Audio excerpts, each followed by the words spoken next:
مساء الفل والياسمين. عجلة عملاق إيطالي كولناجو.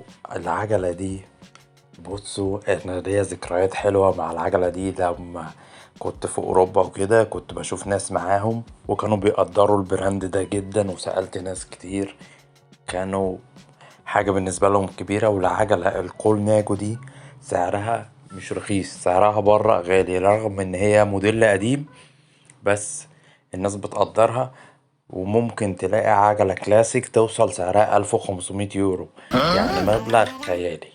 العجلة اللي معانا دي أول ما شفتها عجبتني، انبهرت بيها، رحت اشتريتها على طول. وحاجة كويسة جدا إن هي جبتها واتبسطت منها. اللي انت بتركب عجلة زي دي انت كأنك راكب عجلة فراري أو لومبورجيني. الصناعة الإيطالية صناعة جبارة، صناعة ملهاش مثيل. الجروب ست بتاع العجلة دي أحسن حاجة فيه إنه ياباني، كل تفاصيله ياباني. جروب شيمانو التجرا. تفاصيل الألوان بتاعت العجلة جبارة. العجلة فابريكا مش رشة أي حاجة، كل حاجة كل مسمار فيها بتاعها الحمد لله. حتى ختم كولاجو موجود في كل مكان. الكولناجو دي اتفرج لما تقرا تاريخ الشركة دي تعتبر من أعلى الشركات الإيطالية في صناعة الدراجات.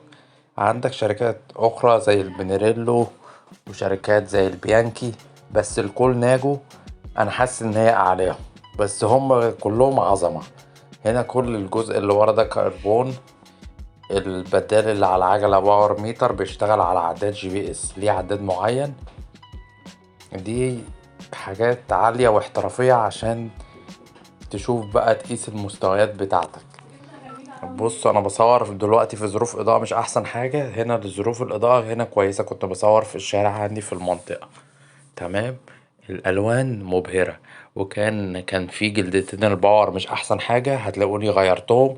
الحمد لله كان عندي باورين نفس الموديل، اخدت منهم الجلدتين والوش اللي فوق، ودي خلت العجلة شكلها احسن. كوبش الفرامل مهما تكون ماشي على سرعة هتوقفك، لأن دي كوبش شيمانو التجرا، وزنهم خفيف جدا. حتى لقم الفرامل بتاعتهم الأوريجينال. العجلة أنا شفتها عند حد صديق ليا، ما استنيتش، ما روحت خدتها في نفس اللحظة أول ما شفتها، لأن البراند ده مش هيتكرر. اللي بيشتري ماركة دي عارف اللي هو بيشتري حاجة عظمة. هنا الجنود زي ما قلت، الجنود اللي عليها شمانو على صورة الرمان بيل، ووزنهم خفيف، وده بيعلي الأداء بتاع العجلة بطريقة كبيرة. هي حاجة بسيطة، الكاوتش هنا متغير وده ما يأثرش على شيء. ده الكاوتش بتاعها. انتي دبانة غلسة اوي، امشي. واهم حاجة متنسوش الاشتراك في القناة والضغط على اللايك. هنا السرر زي ما قلت على رمان بلي، خفيفة وبتعلي من أداء العجلة دي متاحة برضو للبيع، لو حد محتاجها ممكن يتواصل معايا، بس هو يكون عارف دي يقدر الحاجة. وعندنا برضو عجل فول كربون وأسعاره حلوة. هنا الكرسي بتاعها إيطالي، صناعة إيطالية. العجلة زي ما قلتلكوا معاها الحامل التوبك، الألوان بتاعتها مبهرة مش رشة أي حاجة. وكمان عليها البدال الباور ميتر، ده كمان هدية من محل ويل بايك. بصوا هنا برضو الكرنكة التجرا ومحفور عليه، بس الحتة دي ما صورتهاش. هنا